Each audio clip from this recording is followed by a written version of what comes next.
Hey guys, it's Beth. Thank you for joining me here this week on another episode of Remorselessly Biblical. Okay, let me just tell you that the person that is about to join us and be interviewed by none other than me knows Gary V, knows Jenny McCarthy, knows a lot of people because his biography says he is known as the millionaire habits coach and the mental health coach to the stars. He's the founder of successclinic.com, a global peak performance and business growth company. I'm talking about Noah St. John. And I've not yet met Noah. You guys, I'm recording this before I actually meet Noah. So this is what I do sometimes. And I like to be surprised. And I like for you guys to be surprised. So I hope you know me enough by now to also realize that I just love people. I think that people are people and their journeys are their journeys and their stories are their stories. And we're all made in God's image. So it's really exciting to me and for me to spend time in this space with people that I've never met, but only have read about. And I think it's really cool when people show up and say, I don't know who this person is who's asking to interview me, but yeah, why wouldn't I do that? Because he must think the same thing. So we're about ready to find out.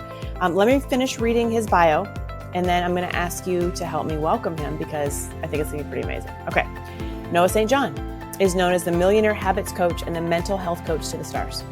He's the founder of successclinic.com, a global peak performance and business growth company working with 8+ figure company CEOs and individuals since 1997.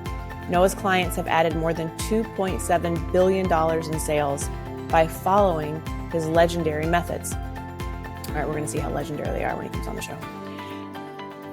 This is what I do with people, right? I love people. I want to know more. I have questions. Okay, Noah is the only author in history, interesting, to have works published by HarperCollins, Hay House, Simon & Schuster, Mind Valley, and the Chicken Soup for the Soul publisher. Like, you guys, I think he's really going to resonate with us because he comes from a spiritual perspective. He's a believer, and he also just really takes who he has been created to be and shows up in the world and helps other people do the same thing. So of course we want him on the show, right? Noah has appeared on over 1,000 media outlets, including ABC, NBC, CBS, Fox, the Hallmark Channel, NPR, Parade, Success, Entrepreneurs on Fire, The Jenny McCarthy Show. I think you can get me like a meeting with Mark Wahlberg. There's some connections there. Woman's Day, Los Angeles Business Journal, Entrepreneur, Thrive Global, Selling Power, and the Huffington Post. Okay, you guys, Noah St. John sounds like he's no joke. I'm really excited for all of us to meet him here shortly. So please do me the honor of welcoming Noah St. John to the show.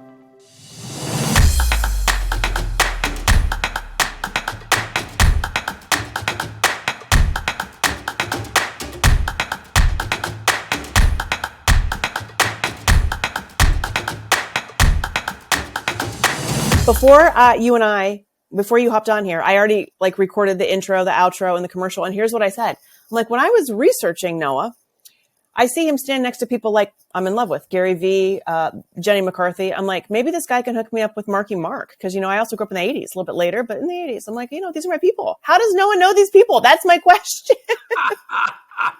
Well, I tell you what, I've been doing this a long time. So, I started my company, successclinic.com, in a 300 square foot basement apartment in Hadley, Massachusetts in October of 1997. So believe it or not, my company is almost a year older than Google. So yeah, wow. I've been doing this a long, long time. So yeah, in that time I've met lots and lots of people, lots of celebrities. Now they call me the mental health coach to the stars, and people like Gary V, Jenny McCarthy. Haven't met Marky Mark yet. But of course, a big fan. But we could work this. Really amazing. We could work this, I think, a little bit. Yeah, it sounds amazing. And Noah, if you can again, thank you for being here with us. Our viewers are going to be just incredibly inspired by your story. This is what we do. We talk about stories. Speaking of story, you remind me of Tim's story.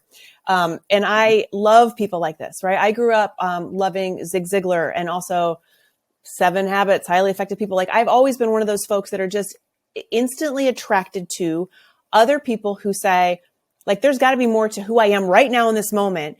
And so it's all about personal, professional growth. And then how do we get there? My trick and slippery slope was feeling guilty for wanting more, right? I think a lot of people go, well, do I deserve it? And kind of get in our own heads. And so for me, it's been a longer journey with faith and so forth. But could you take us back a little bit?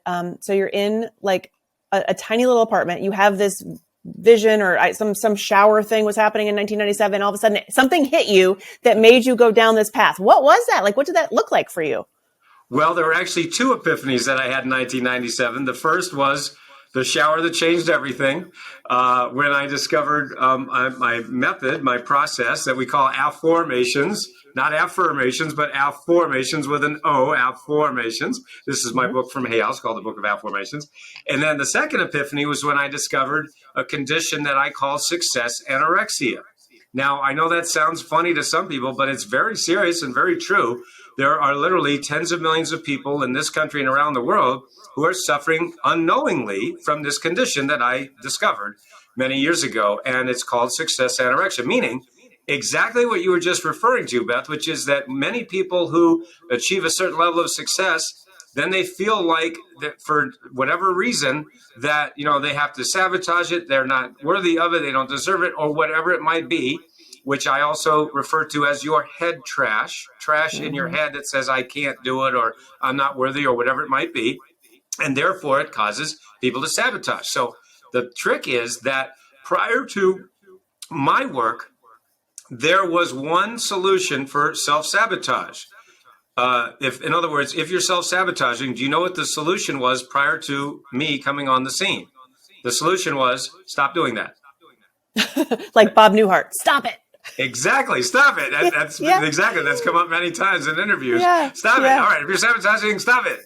Yeah. Okay. I mean, now if it works, great. But for millions of people, that's not enough, right? It doesn't exactly. So the point is that what I did was I discovered exactly why it happened in the first place. And then once we get to the causes, then once we remove the causes, then the symptoms disappear. So what my work was the first to show was that self-sabotage is a symptom, not a cause. It's a symptom. And so what everybody was doing was putting a Band-Aid.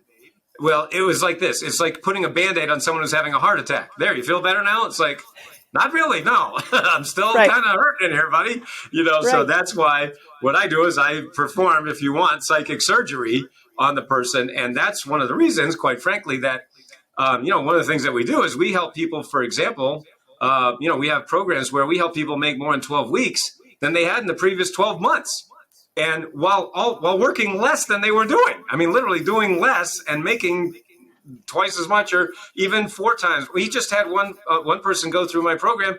He increased his business by 800% in just the first year, less than a year. And so anyway, we have lots of stories of that. But the point is that, yes, it all started way, way back then with very, very humble beginnings back there in a 300 square foot basement apartment. Yeah, I love it. Thank you for that. When I was also reading about it, just if you go on the About section on your webpage, it literally says my origin story. And that to me, I paused. I thought, this guy gets it. Because here's the thing, right? We all come from, like you said, humble beginnings or some beginning that informs the rest of our journey.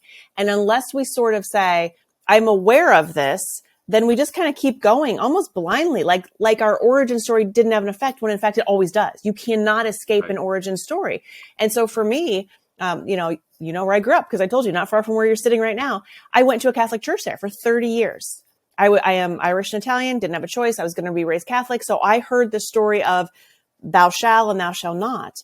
So for me, I never really understood the origin story. I didn't understand that we are here for a reason and that we have spiritual giftings and that it's okay to use those and shine with those.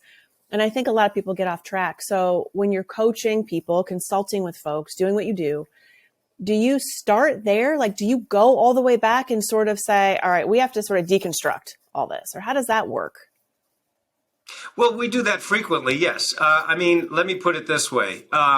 We do get grown men and women in tears many times because we are uncovering things that in many cases had been buried for years or decades.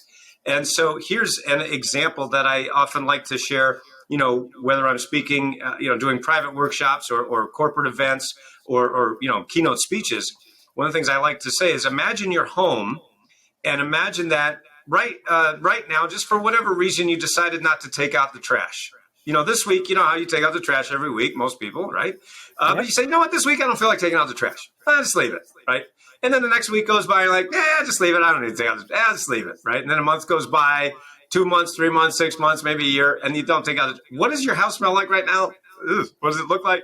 Ever seen those show Hoarders on TV? Shows like that, and it's like it's pretty, really awful, right? Yeah. So just imagine what I'm sure we all know someone who hasn't taken out the trash in their head for maybe 5, 10, 20, 30, 40 years or more, right? Yeah, And so yeah. imagine how kind of yucky it is up here, right? And so that's the analogy that I give, because the fact is, let's say you have been sabotaging yourself, or you've been beating yourself up, or saying I'm not, because I grew up Catholic also. And so I know that very, very well. You know, the guilt and the shame, right? And you're already not worthy just because you were born. I'm like, thanks a Right. lot. Where'd that come from? What Exactly. the heck? I didn't But know I anything. do. I just showed up. What are you doing? Right? I got But surprised. I didn't know any better. You know, I'm like, okay, fine. I'm no good. That's what they told me. And so, listen, I mean, at the age of 25, I decided to commit suicide. I mean, I tell that story in my books and my programs. And because I had been trained, you know, brainwashed, if you want, that, you know, I'm not good. Nothing I do is ever good enough, blah, blah, blah, blah, blah, blah, blah. And so there you go. So at the age of 25, decided, you know what? The world would be better off if I wasn't here. And I really believe that. And so, you know, at the very last moment, thank God my life was spared, you know, and I mean, I didn't know why. But really what happened was, after that happened to me, I went on a spiritual journey to find, what am I doing here on the earth? What is my purpose? You know, and I would talk to God. I would say, why am I here? What do you want to do with me? I don't get it. I don't get it. And that's why it was actually 5 years after that, when I attempted suicide, it was 5 years between that and the two epiphanies that I was just talking about. And so that's why when I had those two epiphanies, I went, oh, that's why I'm here. And I said to God, I said, I don't know why you chose me for this message, but I will make a commitment to you, which is that I will never stop, you know, until I'm dead. I mean, that's my commitment, because again, and I don't know why I was chosen for this, and I'm certainly not trying to pump myself up here or anything. I'm just saying that I do have a certain amount or level of skills and abilities, one being the nerdiest nerd in the personal growth industry. They call me the Sheldon Cooper of self-help, because what I like to do is get down to the molecular level, you know, the string theory of success, or asymmetry, I guess. Anyway, and so that's what I really do. And that's why a lot of people come to me and hire me as their coach, or, you know, take my online programs or read my books or different programs, after they've gone through everything else, after they've gone to all the gurus, and they go, Noah, why am I still stuck? I've spent all this money on all those guys out there, and I'm still stuck. And I go, well, it's because they left out all the good stuff. That's why. And so we do that. And that's why we see these great increases. Yeah. Yeah. That's amazing. When you made that commitment to God and you're like, all right, I don't know why I'm gifted in these areas, but here's what I'm promising you. I'm just going to do it. I'm not going to quit. This is where I'm going. After you did that, were there any moments in time, Noah, where you questioned that, where you got in your own head trashed, where you thought, am I really cut out for this? Have you ever gotten yourself stuck thereafter? Only thousands. Oh, okay. All right. Just checking. Want to make sure you're still human over there. Thousands. Yes. Thousands. Okay. Meaning if you added them all up, it would be a lot. Okay. And for me, it was incredibly slow. The first 10 years, I never broke six figures. For 10 years, I never broke six figures because, number one, I didn't have any good mentors. Number two, I didn't have a coach. Number three, I had no support at all. You know, not that my family was against me or anything. They just didn't know any better. They're like, we don't know what you're doing. What's the internet? I'm like, yeah, I know. It's weird. Yeah. You know, so again, they're still alive. They're great. In fact, I'm going to be going to visit them in Maine, you know, and it's like, but the point is, I didn't have any support at all. And that's why it took so long, you know. So for everybody out there watching and listening, make sure you get help. There's plenty of help available. You know, find a coach, find a mentor, find someone in your corner. That's what I never had for the first 10 years. Then when I met my wife in 2007, the woman who would become my wife, she was the first person to really believe in me, be in my corner, and just literally, as Mr. Rogers once said, she loved me into being. That was his phrase that he used. And that's what I've been using actually a lot, which is actually part, believe it or not, of what I teach and why people have these dramatic increases, not just in their business, not just in their finances, but in their life and their self-confidence and their belief in themselves and so on. So, I mean, and also people lose weight, you know, they become a lot healthier, they start taking better care of themselves. So it really affects everything. And, but yeah, I mean, I was the first guinea pig of my own system because I really needed it. I wrote all these books here. I mean, these are the books that I've written, and these are some of the books I've helped my clients write, and these are some of my books in other languages. But the point is, I've written all these books because I wanted them. I needed them. I wrote them pretty much for myself. And then I said, hopefully some other people might like them too. Right? Exactly. Well, that's the trick. That's what, I forget who said it, but they said, you know what, write the book that you need to read, essentially. And so you were basically coaching yourself. And that is interesting. And I literally said these words about 3 or 4 days ago. I said, I'm always the first person to tell somebody, this is what you need to do and to inspire somebody. I'm like, but I don't take my own advice. I'm like, do as I say, not as I do, And so it's taken me a while to sort of work through that. But I love the part where you say your wife loved you into being. And if you think about it, that's exactly the scripture, right? I mean, God loved us into being. And to your point, you're like, I don't know why I'm here. I'm not bad. I just popped out. Hello, here I am, Right. I didn't do anything wrong. I didn't even make myself into existence, but yet I'm in trouble already. Let me try. Right. Right. Yeah. And I love that part though, because we each need somebody, and it can just be one person to show up and say, you are amazing. I believe in you. You have value and mattering and worth. And I especially think that there's this profound reciprocity when you show up in other people's lives to better their life journey, right? And that's what you do every day. You are saying to people, I see you. I know you're stuck. Let me help. That's what you're doing. Yes, it's a big part of what I do. And I do want people to realize that is the beginning. That's like the foundation part. But, imagine if you're going house shopping, and you're driving around, where you want to buy a house. You don't go around your house, around your neighborhood and go, wow, that's a really nice foundation. Look at those foundations. Aren't those nice? You don't see that. I mean, you don't really notice it. But of course, if the foundation isn't there, then you probably don't have a house either. So, but that is the foundation of what I do, which is believing in people and so forth. That goes back to my point that I was making earlier about the fact that we have grown men and women in tears many times because of that trash I was just talking about, that's been building up for a long time that says, I'm not good enough. Nobody loves me. I shouldn't be here. I shouldn't be too successful. That's another great Catholic thing. Mm-hmm. Don't be too successful. Right. And I'm like, well, who's got the monitor here? I mean, what, do I have to go in front of the committee? I mean, who's keeping score here? Right. I mean, come on, man. Yeah. What does that mean? And also, P.S., has anybody ever gone to the Vatican? Right. I know. Come on. I mean, exactly. It's a pretty nice building last time I checked. Come on. I know. But somebody's got some dough here. I mean, right. Anyway. Yeah. Oh, man. Well, I love that you are doing this in the world. And so if people want to connect with you, do you only know, I guess, you're one person and you have, your own life and so forth. How does it look in terms of who you decide with whom to do work with? How do you do that? Yes, Anybody? Absolutely. So, our website is noahstjohn.com. That's my name, NOAHSTJOHN. We have both books covered. I always say both books covered just in case. So that's nice. Noah St. John. Anyway, but yes, you can just, you can contact me through the website. But basically, you're asking how I choose to work with people.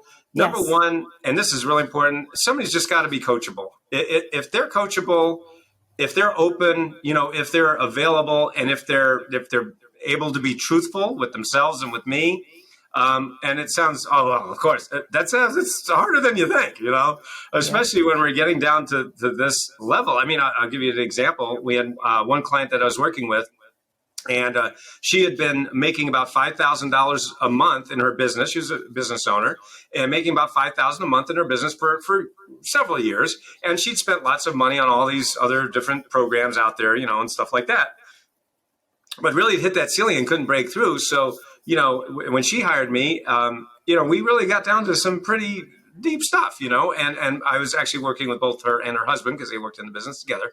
And then the point is that after about a year, she went from making $5,000 a month in her business to $75,000 a month, not a year, $75,000 a month. That's a 15 times or 1,500% increase in less than a year. Now, how was I able to do that? I was able to do that because she was available, she was coachable, she was open, she was honest. And what's amazing is that she was able to actually get those results while working less in her business than she was. In other words, she was making more by working less, making $75,000 and working less than she was when she was making $5,000. So we have tons of examples like that. But as long as a person's available and coachable but willing to take action, this isn't about sitting there and saying, "Oh, I'm a millionaire. I'm a millionaire. Do you want to do anything?" "No, I'll just think I'm a millionaire." "Okay, great. How's that going for you?" It's like saying, "I want to have 6-pack abs, and meanwhile, I'm going to eat junk food and watch TV all the time." Great. Let me know how that goes for you. I mean, good luck. Yeah, I get sounds it. Great. I get it. And that's the thing. I am, I've often been labeled like, man, you are just, what did somebody say? You drive a tight ship or what? I'm like, well, what does that mean? You know, I don't like to sit around because to your point, if you want something to happen, you can't just magically manifest it. It probably goes back to where my dad goes, money doesn't fall from trees. I'm like, well, can we find the right tree? I don't know. Right. Well, I mean, again, to use the house analogy, I use the house analogy a lot is, you can think about building a house, or you can start building the thing. It's like, let's move it. You got to pick up a hammer and let's get moving here. Yeah. And that's how things happen here on the earth. They don't just magically. But what's funny is when you start to take action, and you probably heard this phrase before, when you take one step towards God, God takes 10 steps towards you. Yeah. Like moving here to Ohio for no reason. I mean, like that made no sense. I literally said, what the heck am I doing here? This makes no sense. I wanted to go someplace warm like Florida. Why did you bring me to Ohio? The Buckeyes, hello. I met my wife 3 weeks later, literally 3 weeks after arriving here. I met my wife, and we've been together the last 14 years. So I mean, that is the best. And that's it. You said it best because you just need to be open and available, right, to what life has to offer. And so for people that just sort of sit in the sidelines and, complaining sounds strong, but really just say, like, why is nothing happening? They ask the question, like, well, what are you doing towards that thing that you want to have happen? What are you doing? And the first thing for me is when you're available and you do something that scares you, that makes no sense. That is often, I think, the best direction to move in, even when you're like, I don't know, I think I can do it. I'm just going to try. Saying yes to things that scare me has been honestly the biggest blessing because it just leads, it's momentum. It's momentum. It's one foot in front of the other and then another door opens and another door opens. Whereas if you're just sitting on the couch, no doors are opening ever. You have to be a willing and participant. Another great example, I mentioned earlier that I've helped, my clients, some of them want to write books. Many people want to write books or publish books, and I've published 15 books in 18 languages. So people hire me, to help them write their book and publish their book. And one client like that, she hired me, and I said to her, okay, in one of our first sessions, I said, okay, well, have you written your book? Yes, I have. I said, great, where is it? She says, it's in a shoebox in my closet. I said, okay. Just out of curiosity, how long has it been there? 15 years. Wow. Okay. I said, well, now are you getting the result that you want from that? Not really, no. I said, well, maybe we should get it out of the shoebox, maybe out of the closet, and maybe, I don't know, there's a weird idea, publish it? I mean, what? And obviously, there was a lot of trash around that. Anyway, long story short, now she's published 6 books, so she's gone nuts. But that's the thing, just taking that little, but sometimes we just need that person in our corner believing in us. You can do it, and you're not crazy, because a lot of times, and let's face it, being an entrepreneur can be a very lonely pursuit. You have, and a lot of times people in your family, even your friends, they may not understand it because it's not normal. It's normal to go get a job, work there 40 years and, retire. And then, I don't know. I mean, I never did that. I never did that, even though I, tried lots of different things, but I was never happy when I was working for someone else. That's not to say that it's bad or wrong. It's just for me, it didn't fit. It was like a suit that didn't fit me, So once I became an entrepreneur, and now, believe it, or I mean, the obvious point is being an entrepreneur isn't easy either. It's not like it's all easy. So nothing's easy. Right. And that's, I heard someone say that, you got to just choose your hard. Everything's hard. Working for someone else is hard. Working for yourself is hard. Just choose your hard. Just like being, in talking about your health, right? Working out, being healthy, eating right, that's hard. But so is being unhealthy and being sick and being in the hospital. That's hard too. So you got to choose your hard. And, nothing's handed to us. So that's it. Choose your heart. And that's why, again, going back to your point of who I like to work with, that's who I like to work with. It's like, okay, I'm making this choice. I have a vision. I have a mission. I want to have an impact and I want to make good money doing what I love, sharing my message. And, and frankly, maybe I've tried lots of different things. Maybe, like another one of my clients had spent $60,000 on all those gurus out there. And she was about to declare bankruptcy. She was about to lose her home. She was about to lose her husband. Her husband said, I can't take it anymore. You're buying all this self-help stuff. We're not getting better. We're getting worse. So she hired me almost like as a last resort. And in less than a year, we helped her get to a 6-figure income. And she's actually published her first book. That's her book right there. And she asked me to write her the foreword for her book because of how, she said I changed her life. So, I mean, if you're willing to do the work, if you're willing to put that, just take action every day, and it doesn't have to be huge action, just little steps, baby steps make a big difference. Yeah.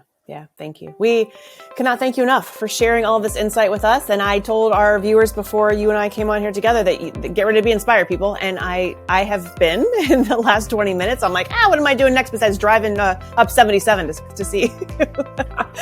I love exactly where you are. I know where you are. So Noah St. John, thank Come you. on over. We'd love to have you over.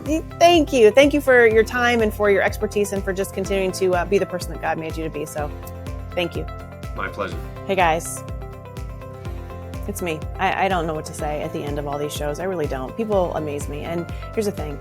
All the glory to God.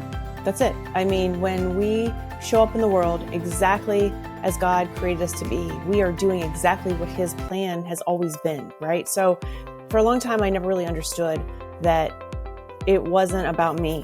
For a long time, I didn't understand that my choices and my decisions and, God guides our footsteps. I didn't really understand that messaging, and it's taken a lot of experiential life lived to finally get there. And so I just hope that you thoroughly enjoyed the conversation we just had with Noah, so that you too can start to ponder on these things if you haven't already.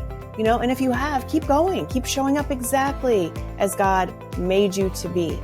Like Noah said, we need each other to be the people that we're meant to be. We have free will, we have free choice, but we need each other. We need community. And that's what Jesus told Peter. On this rock, I will build my church. Jesus says this. He says that to Peter. Church, who's church?